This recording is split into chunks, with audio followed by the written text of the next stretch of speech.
अध्याय 9 त्रिकुटी की चढ़ाई। बाहरी चरित्र का तीसरा एपिसोड। 189। सेना सहित श्री राम समुद्र के पार जा उतरे। समुद्र पर पुल बनने की सूचना पाकर रावण बड़ा व्याकुल हुआ। मंदोदरी ने भी सुना कि श्री राम खेल ही खेल में समुद्र पर सेतु बनाकर लंका में आ गए।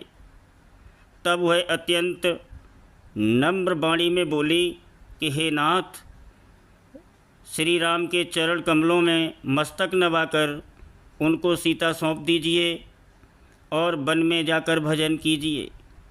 मगर रावण ने जवाब दिया कि तू व्यर्थ ही डर रही है। जगत में मेरे बराबर योद्धा कौन हैं। 190। रावण के पुत्र प्रहस्त ने भी अनेक नीति युक्त वचनों से रावण को समझाया, मगर बजाय हित की बात मानने के वह और भी क्रोधित हुआ। 191। राम की सेना जहाँ उतरी थी उसके पास ही सुवेल नाम का एक पर्वत था। वानरों ने पहले दिन उसी पहाड़ पर रात काटी।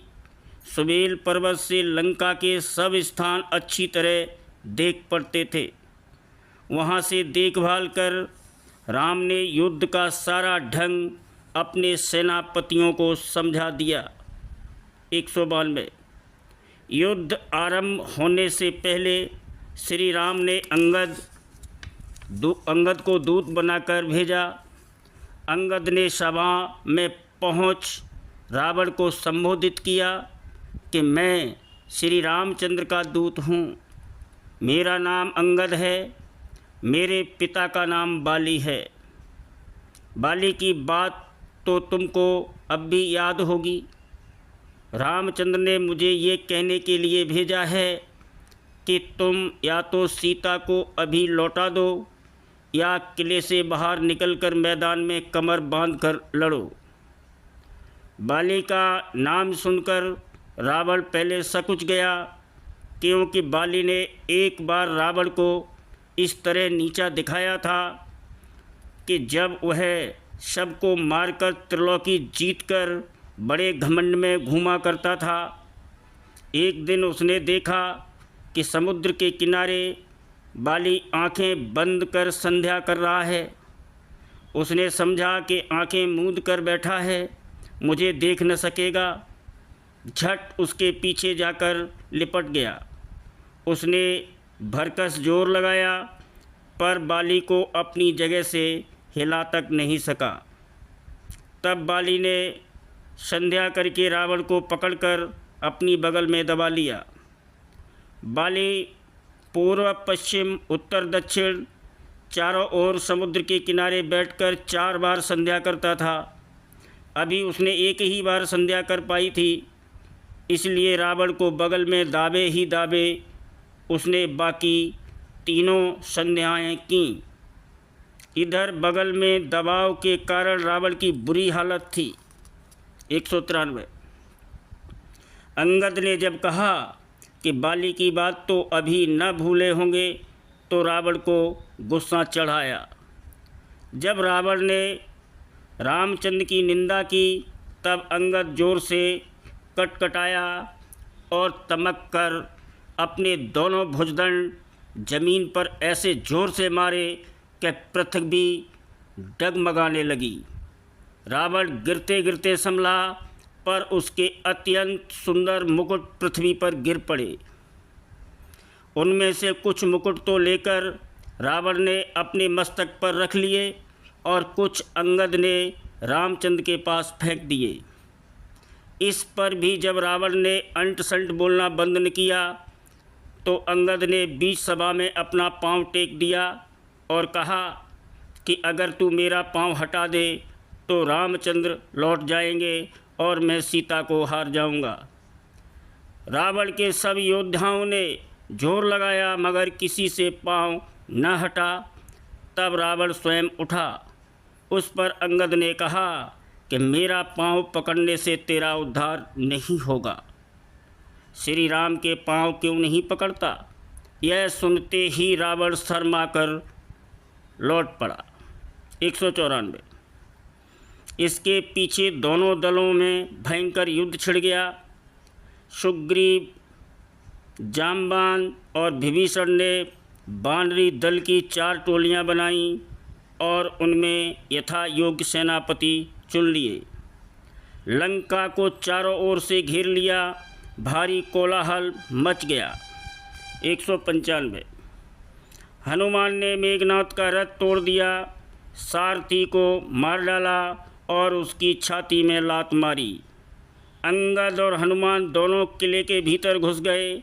शत्रु के दल का खूब मर्दन किया। पहले दिन राक्षसों की आधी सेना का संहार हो गया। 196। दूसरे दिन मेघनाथ बाणों के समूह छोड़ने लगा। जब उस समय कोई सन्मुख नहीं हो सकता था, भय से व्याकुल होकर बंदर और रीछ इधर उधर भाग चले। मेघनाथ रामचंद्र के पास गया और अनेक तरह के खोटे वचन कहे। उनके अस्त्र शस्त्र चलाए, पर रामचंद्र ने ये सब खिलवाड़ ही में काटकर निवारण कर दिया। इस पर वह खिसिया गया और अनेक तरह की माया रचने लगा। 197।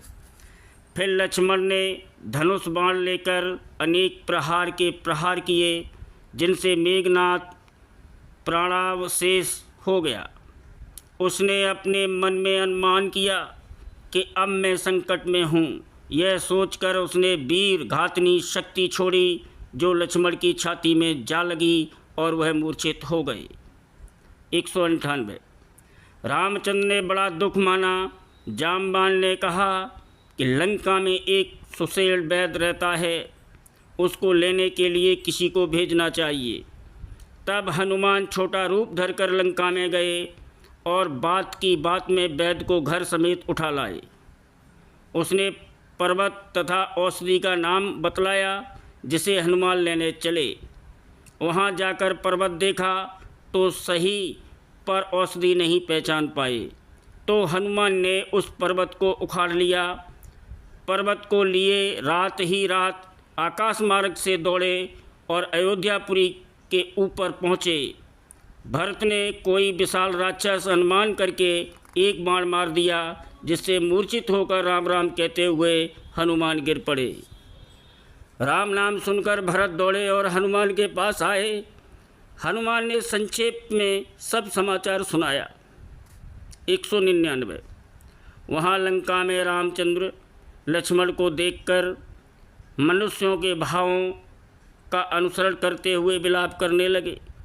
इतने में हनुमान आ गए। सुशेल वैद्य ने तुरंत ही उपाय किया और लक्ष्मण प्रसन्न हो उठ बैठे। 200। रावण ने यह समाचार सुनकर बड़ा खेद माना। कुंभकर्ण के पास आया और अनेक प्रकार के यत्न कर उसको जगाया। यह मदमाता लंका के किले को छोड़ साथ में सेना ले रणभूमि को चला। 201। हनुमान ने एक घूंसा मारा, उसी समय वह व्याकुल होकर पृथ्वी पर गिरा। फिर उसने उठकर हनुमान को ऐसा मारा कि वह तुरंत चक्कर खाकर पृथ्वी पर गिर पड़े। फिर उसने नल और नील को पछाड़ दिया। वानरी सेना व्याकुल होकर भाग चली। कुंभकर्ण, सुग्रीव समेत अंगद आदि बंदरों को मूर्छित कर और वानरों के राजा सुग्रीव को अपनी बगल में दबाकर लंका को चल पड़ा। सुग्रीव को रास्ते में चेत हुआ। कुंभकर्ण ने तो उसको मृतक समझा था। वह चट बगल से खसक पड़ा और अपने दांतों से कुंभकर्ण के कान और नाक काटकर गरजता हुआ आकाश को चला। 202।